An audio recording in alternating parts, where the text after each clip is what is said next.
Thanks very much for joining us. This is The Economy with me, Ibrahim Sani. In my office right now is a long-time friend of the show, Dr. Veerinderjeet Singh. He is the Senior Advisor of Tax Policy at KPMG Malaysia. Dr. Veerinder, thank you very much for taking the time to speak with us. Thank you. I think today we want to explore a little bit more on the global tax framework and its impact in Malaysia. I've been talking about the global tax framework for quite some time now, including the global minimum tax, trying to weed out the tax havens around the world, and many more. Yeah. How does this backdrop contrast with the current affairs that is currently happening right now, considering that very recently Trump and China has decided to reduce tariffs after a much interesting notion of Trump going berserker mode, and Xi Jinping doing his worldwide concert tour, visiting China, Vietnam, Malaysia, Cambodia, now Africa, and very recently the Prime Minister, our Prime Minister, has visited Russia. There's a lot of happenings right now that is currently taking place. So how does that global tax framework tie up with Malaysia right now? Okay. Now, first of all, thank you for having me on the show. And the fundamental point is this: a tax framework is a separate issue from what is happening right now in the world. All right. And let me explain that to you. The tax framework that we talk about, the global tax framework, why is there a need for us to try to establish something global? The reality of it is, let's go back to fundamentals. Like Malaysia, for example. Every country has a different tax system. Fundamentally, there's no such thing as alignment of tax systems across the world, right? And why is that so? Because tax is seen as a sovereign right of a country. And so when you look at all the taxation issues, different taxes, different tax legislation, different countries and so on, what you have is these challenges of aggressive tax avoidance that seems to have occurred when you have multinationals across borders, leveraging on different provisions in different countries and trying to get the best results. So as a result of multinationals doing whatever they do to obviously manage their bottom line and get the best incentives that they can, you have issues about how do countries where they operate actually earn tax revenue from all these multinationals in particular. So the challenges that occurred was what led to the OECD coming out with what we call the Base Erosion Profit Shifting Initiative, or BEPS, and that's where global minimum tax came out of. Now the BEPS initiative was undertaken by the OECD not because the world wanted them to do it, they just decided to do this, and part of the reason was to try to curtail this aggressive tax avoidance that I just spoke about, how multinationals across borders and can take advantage. The other reason why base erosion profit shifting came about was there was a need perhaps at that time that the OECD felt there should be some alignment across the world. And I think we can generally, I mean, perhaps hopefully both of us being accountant in some ways, can agree there is a need for some alignment across the world, because then you facilitate trade. And so when you look at tax systems around the world, I said earlier that we are misaligned. So the OECD initiative of BEPS was actually a good initiative that tried to align transfer pricing rules. They tried to align certain provisions in our double tax treaties. Right? And the idea was try to create some alignment so that businesses across borders can function more effectively, right? Because then you have lesser legislative differences to deal with. So I thought BEPS initiative was a very outstanding initiative that the OECD but countries undertook. still race to the bottom in terms of lowering the tax rates, particularly in tax havens and semi-tax havens. Like I would argue Ireland would be one of them, Hong Kong another place. When I say BEPS, that's BEPS 1.0. And then BEPS 2.0 came out fundamentally because of this issue of trying to establish a global minimum tax. And why is that so? The global minimum tax was trying to set a stage to try to minimize the race to the bottom.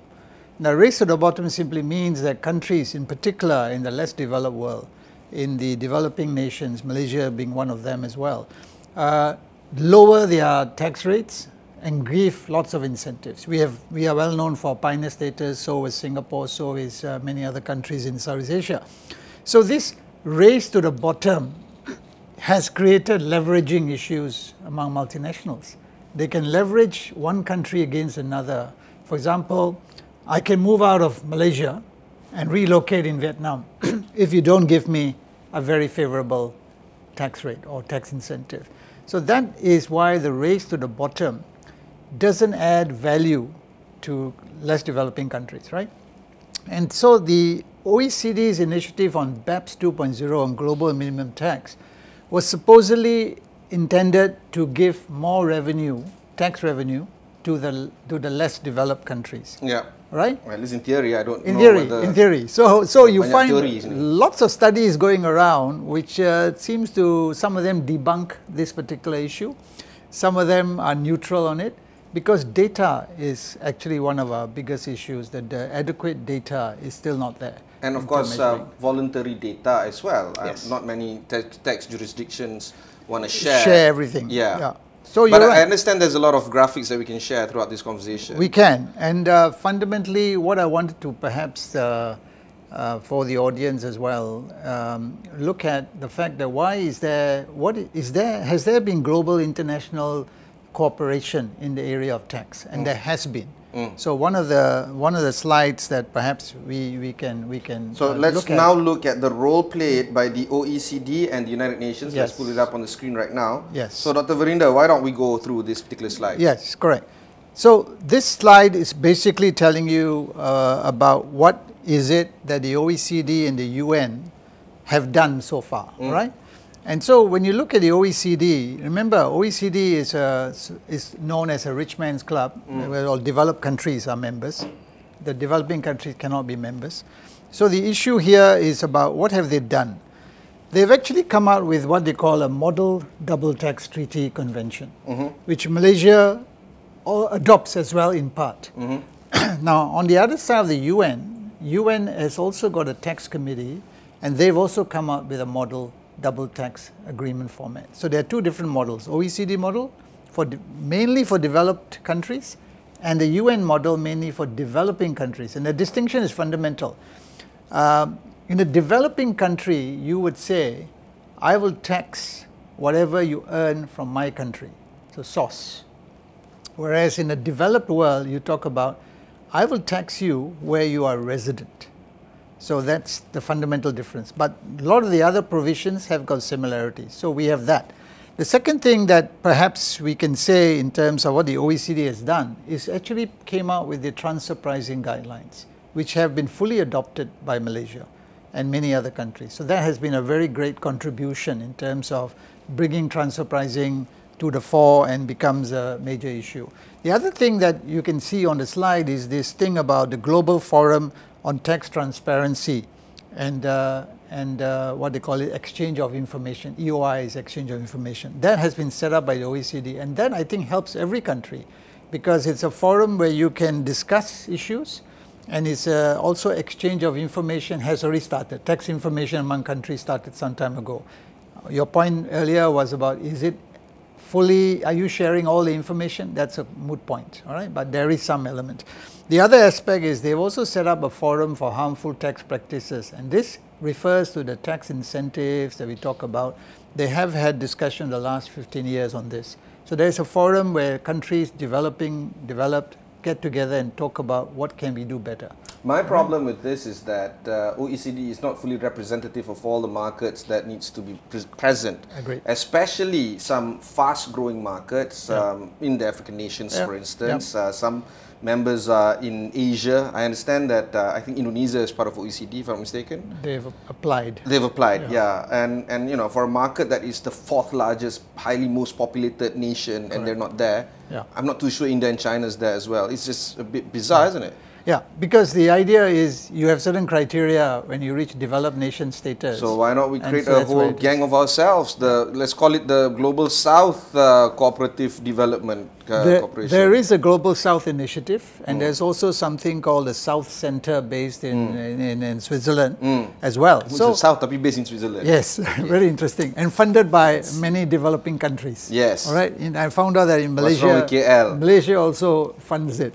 The reason why it's there is because the UN also has an office there. I think that was my main reason. The other thing, of course, for me is, yeah, as you said, why not locate here? I don't know. Yeah, South Sudan. Let's try that. So just coming back to the OECD, the last biggest thing that they did was the BEPS project that we just spoke about. So I think they have done a lot in terms of global alignment. But the UN has a tax committee set up 25 years ago. And what do the UN do? They have developed a tax treaty draft so that many countries, developing countries follow. So Malaysia actually adopts both the OECD and the UN tax treaty and try to mix and match. So we choose certain things from the UN model and certain things from the OECD. And I think it's fine because it's a choice. The other thing that the UN has also done, and remember one thing, one of the biggest issues in international tax cooperation is capacity building for the developing countries, because they don't have the capacity to do the very sophisticated things. So the UN came out with a practical transfer pricing guide and how you can manage your transfer pricing practices. The UN has also come out with a dispute resolution model about tax disputes. The other thing is, of course, they have also come out with how the countries can negotiate their tax treaties and giving them, this is part of capacity building. And the last one they're talking about is extractive industries. Why? Extractive industries is, you notice most of the extraction of minerals and all that are in less developed countries. Yeah. So the challenges are all about that. So that's what has happened so far in terms of the OECD and the UN contributing towards the global tax initiatives. I want to deep dive into the UN tax committee as well. Yep. Let's pull up this particular slide, especially when it comes to talking about some of the subcommittees regarding some of the policies that is coming up from this committee. Yeah. So let's pull up the slide on the UN tax committee subcommittees. Yeah. And this is the UN tax committee on, it's actually, it's a very long name. It's called a Committee of Tax Experts. But we just make it a UN tax committee. This committee is where I remember last year in October I attended Geneva, a meeting was actually of the UN tax committee. Yeah, we had you on the show in October specifically because of this. Yes, and I just came back in March from the follow-up meeting that they had of the UN tax committee in New York. And that was the last term of the serving members. Now they're voting in a new committee to take over for the next 5 years. All right, new composition. And I understand that Malaysia's Revenue Board has submitted a name, so I'm not sure whether that has been accepted by the Secretary General. Is that your name? No, it has to be a government and person serving government. Let me check if it's my name then. Yeah. So this particular UN tax committee has a number of subcommittees that have been set up. One is on transfer pricing, again about how we can improve things. The second one is about how do we keep updating the negotiation of double tax treaties. There's a subcommittee on that. The third one now set up in the last 5 years is environmental taxation issues, a subcommittee. And in the other one they are now looking at is, and this could be related to what you just started off the show with, by talking about tariffs. This was something to do with relationship of tax, trade, and investment agreements. So trying to advise the various countries about trying to make sure, remember when you do trade in a foreign country, there's also some kind of guarantees that the nation gives you. Then there's also tax. Then there's also cross-border initiatives. So how does this take shape? And that's a guidance that the UN is given as well. The other aspects of the UN is about, now they've started talking about what we call the wealth taxes and also health taxes. So they're giving guidance in terms of what other countries do and how we can pick up on this from in terms of improving your own tax system in your country. And the last two that are there are indirect tax issues as well as extractive industries. I think I've explained extractive industries are very important for the developing world because of minerals and how it has been extracted. And the main extractors turns out to be MNCs. So the issue is, how do you protect your tax revenue by maybe withholding taxes and various other things. So that is what the UN Tax Committee is doing. And they also keep amending the tax treaties that I just mentioned, the double tax treaty framework. And recently they proposed an amendment on cross-border services. And that is a bit controversial as well, because it actually says that countries can impose a withholding tax on all kinds of services.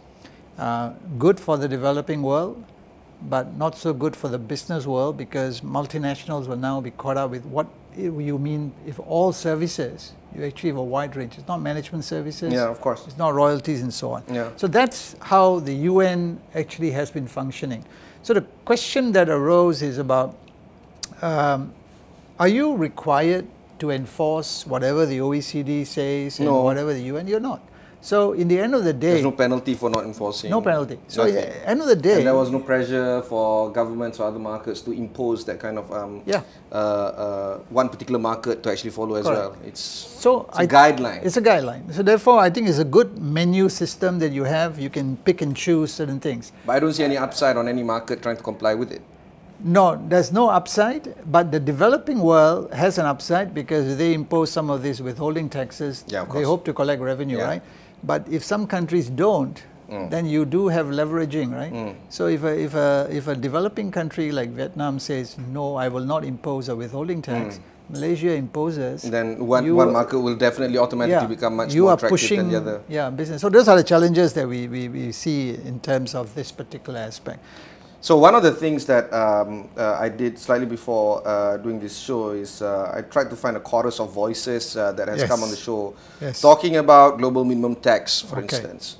And I don't know whether it is a humble bragging or it's a very sad life, because many of my friends are all tax leaders in various organizations, including Farah Rosli, Teresa Goh, Tan Hui Bang, Lian Seng, your compatriot, and many more.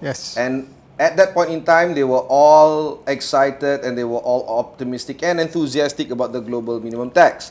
So now, after a few moments of ecstasy has died down, let's now try to unpack this on whether or not do you believe that the global minimum tax has taken the world by storm, or have people collected themselves and calmed down over the whole notion? I think you're absolutely right. When this thing was announced, the global minimum tax, you could see how seminars and discussions and podcasts were all ignited, right? Everyone is having, and we have lots of conferences where I've attended, being on a global minimum tax panel as well. And the issue is this: 55 countries have more or less adopted the global minimum tax. Is Malaysia one of them? Malaysia is one of them, but not fully. I'll explain a little bit. There are a number of aspects of the global minimum tax. Sound like a lawyer. You sound more like a lawyer than you are an accountant. I won't go into details about the various aspects. Right? There are about 3 or 4 parts to this global minimum tax. Malaysia has taken a couple of them. The others, they haven't. Again, it's a choice, right? So many countries have done most of it. They may not have introduced all aspects of the global minimum tax. Now, Malaysia did what they call a qualified domestic minimum top-up tax, because this was allowed. I explained very briefly, I think, for the benefit of listeners. What it actually says is that if you have a subsidiary in Malaysia of an in-scope multinational, which is then subject to this 15% global minimum tax, what will happen is that effectively they're only paying 5% here because of incentives. We then can collect the 10% additional and make it 15. If we didn't have this qualified domestic minimum top-up tax, QDMTT in Malaysia, which was already passed in law, then the home country's tax authorities have the right to collect the tax. And that was unfathomable, right? We rather collect the tax ourselves. So most countries have imposed the QDMTT in their relevant legislation, Singapore included. Yep. Because it protects your tax base, right? You can collect it. So Malaysia has done that, and it's actually enforced this year already. So that's what has happened. Now, a number of countries have actually stood back and are now reviewing it, right? And this is where challenges have come in, because, I must say this, because it is one of the most complex changes that I've ever seen in my own professional career. Okay. And I dare say that I haven't read everything about the global minimum tax, because it runs into a few thousand pages of different guidelines. Okay.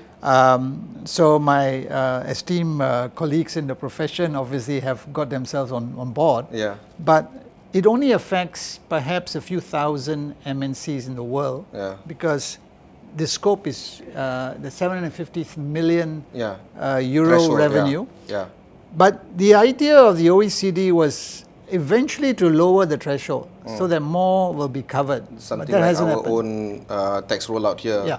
So eventually you need to widen it. For e-invoicing, right? for instance. Yeah. So e-invoicing is a separate issue. No, what I mean is tearing down. First you got to meet the revenue and then But they haven't announced the tiering. Yeah. The intention is there. Yeah. And I think, personally speaking, if you have the world imposes a 15% minimum tax on everything, every country does this, I think then you have true alignment. Will that ever happen? I doubt it, right? Of course not. Because, again, tax is a sovereign right, right? You need to do what you need to do to bring in investors. So what has happened in this particular, we call it global minimum tax or GMT, or some people call it Pillar 2, is that it has created a huge vacuum in terms of resources. Countries don't have the technology or the resources or the manpower to analyze everything. Malaysia included, by the way. So what has happened is that African nations in particular, as the African Union, right, have decided to speak up, right? And therefore, what you have now is a certain pushback that has occurred to the global minimum tax. And this is where we've just had a conference last week as well in Malaysia called the IFA Asia Pacific Conference, where we had an OECD rep sitting on our global minimum tax panel. Okay. And look, to them it's business as usual. They will keep looking and listening, and they may, I dare say, they may make some refinements, but they're not in any way throwing away the global minimum tax. It will continue to be there, but it's for you to decide. Like I said, a global minimum tax is a very good initiative, provided everyone complies. We don't have much time left, Dr. Veerinder. Let's talk a little bit more about the resolution that was passed in the UN in December 2022. Okay. This is to develop a framework for the international tax cooperation. Correct. Let's pull up the slide right now on the 2022 resolution timeline as compiled by you. Thank you very much. And perhaps you can walk through with us on this. Correct. So again, the reason why this approach was taken was fundamentally because the African Union pushed for it, and they felt that the developing countries did not have too much of a say in the BEPS initiatives, the global minimum tax. They were part of it, but they were not allowed to influence the agenda. They felt their views were not heard. OECD pushed it through and that kind of stuff. So therefore, they put up a resolution at the UN to say the UN should be leading global alignment of taxes, right? Yeah. And therefore, they came out with this term, having a framework for international tax cooperation. The resolution was passed in 2022, December, by the UN, fundamentally to say, let's look into this. And then if you see on the slide, the next step was always about setting up some kind of a committee to look at the details. Finally, resolution was passed in 2023. And now what happens is that we had an agreement to say we will set up an international framework of tax cooperation. That has been agreed. We were determining the terms of reference. That has just ended. And when I was in New York, the meetings just concluded. And now we have a new committee which is actually going to iron out the criteria for cooperation and set up two different protocols, one on the issue of taxation of services and the other on dispute resolution. How do we, because they felt these two were the more important one. Now, issue is, if you would analyze who voted for this and who voted against it, I think you can easily guess that the developed countries stood back, and the developing world is the majority, and the UN goes by a majority rule. Well, General Assembly. Yes, it goes by general rule, and not, therefore not even British Council. I mean, US has been vetoing Palestine for the longest of time. So this goes to the General Assembly, and therefore in those situations, majority rule, and the developed countries didn't like that. They preferred a consensus.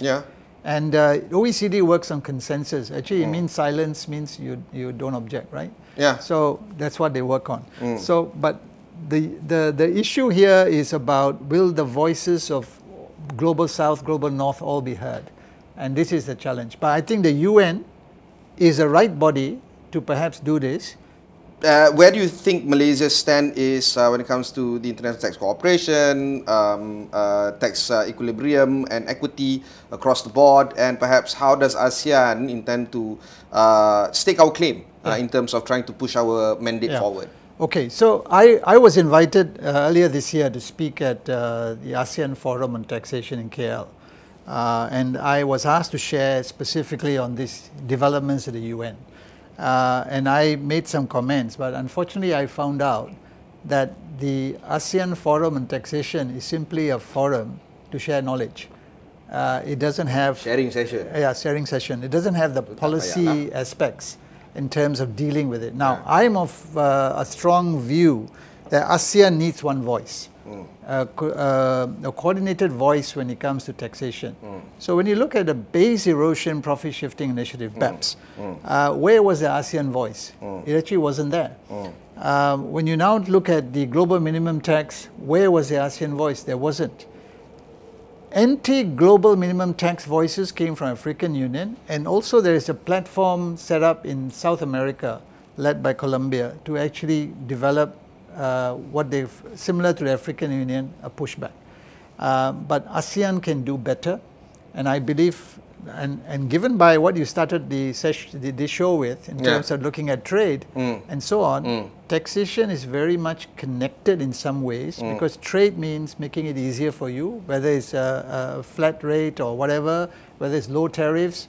The idea is assimilation and trying to encourage investment, right? We all want to grow. So ASEAN needs to have a coordinated voice when it comes to the ASEAN region having views on how they should tax. By the way, within ASEAN, we have different rates all over the place. All over the place. Including tariffs, including preferential rates. And then, of course, enforcement, another issue altogether. Yeah, so we have lots to do. And I thought Malaysia, being the chair, could spearhead some of these initiatives to trying to align ourselves in terms of preferential rates, in terms of indirect taxes, in terms of, in fact, even our direct taxes. So ASEAN does have a place to stake. It's up to the leaders whether they want to do this.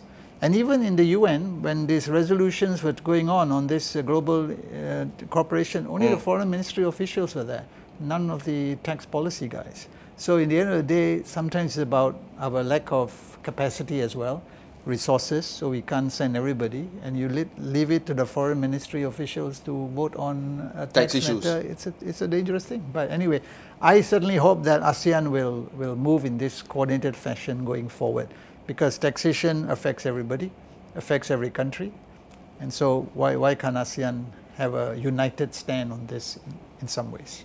Death and taxes. Certainty, yes. Thank you very much. That was Dr. Veerinderjeet Singh, the Senior Advisor on Tax Policy at KPMG Malaysia. If you want to learn more about this, you can just head on to KPMG's website, or you can head on to Astro AWANI's website to find out more about the discussions such as this. Until then, thanks very much for watching. Catch you in the next one.